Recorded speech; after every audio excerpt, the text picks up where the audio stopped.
दूसरा दूसरा मूल वृत्ति है अर्थ। अर्थ का मतलब होता है धन नहीं, अर्थ का मतलब होता है मन की गांठ को खोलना। जैसे कि विद्यार्थी कहते हैं कि सर जी ये मेरे मन को समझ में नहीं आया, इसका अर्थ बताइए। तो अर्थ का मतलब होता है जिज्ञासा होती है, और जिज्ञासा में यदि उसको मालूम नहीं होता है, मन का गांठ हो गया है, तो उसको खोलना, उसको बोलता है अर्थ। और आज वर्तमान समय में प्रायः सभी मनुष्यों का मन एक गांठ में बंध गया है। जातीयता में, प्रांतीयता में, भाषाओं में, मजहबों में, आर्थिक समस्याओं में या राजनीतिक उलझनों में एक मन कुंठित हो गया है, गांठ पड़ गया है। इस गांठ को खोलने के लिए आनंद मार्ग में एक बहुत बड़ी अवदान आनंद मूर्ति जी का है, नवमानवतावाद। वो नवमानवतावाद क्या है? मनुष्य की धारणाएं और भावनाएं यदि बंध जाए किसी प्रकार की विचारों से, तो उसको बोलते हैं भाव प्रवणता।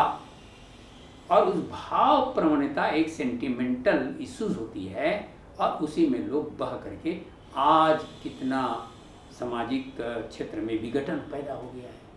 ये जो सामाजिक विघटन पैदा हुआ है इसलिए कि मन को कुंठित कर दिया गया है।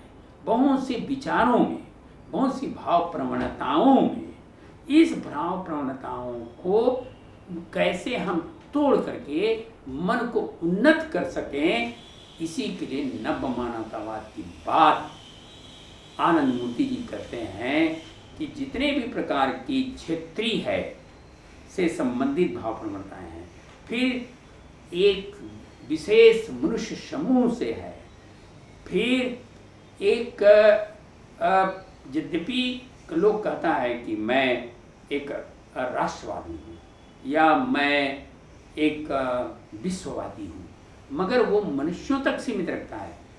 आनंद मूर्ति जी कहते हैं मनुष्य का जीवन जितना महत्वपूर्ण है उतना ही महत्वपूर्ण है अविकसित जीवों का। जैसे में पेड़ पौधे, पशु पक्षी, कीड़े मकोड़े, ये सभी लोगों का भी जीवन उतना ही कीमती है जितना मनुष्य का जीवन। मनुष्य जीवित इन जो है कि बिना रह नहीं सकता है। पेड़ पौधे पशु पक्षी कीड़े मकोड़े के बिना रह नहीं सकता है, मगर वे मनुष्यों के बिना जीवित रह सकते हैं। आनंद मूर्ति जी नवमानवता के बाद के बारे में एक ऐसी भाव पैदा करना चाहते हैं, एक ऐसा सेंटिमेंटल देना चाहते हैं, इशू देना चाहते हैं, ऐ मनुष्य तुम इन सबके साथ भी अपना एक सुसंतुलित भाव के साथ जोड़ो, और ये भाव जोड़ो, सामाजिक दृष्टिकोण को बदलो।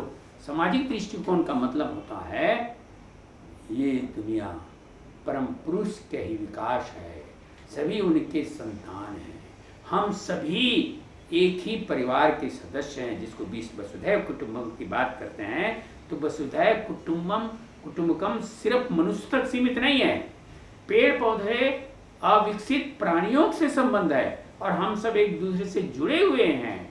तो वसुधैव कुटुंबकम की जो परिभाषा आनंद मूर्ति जी ने नवमानवता के रूप में दिया हुआ है, और ये भाव प्रवणता से दूर है। वो कहते हैं कि तुम जब इस विचारधारा से, इस दृष्टिकोण से अपने आप को प्रभावित करते हो, तब ये होता है मन का गांठ का खुलना।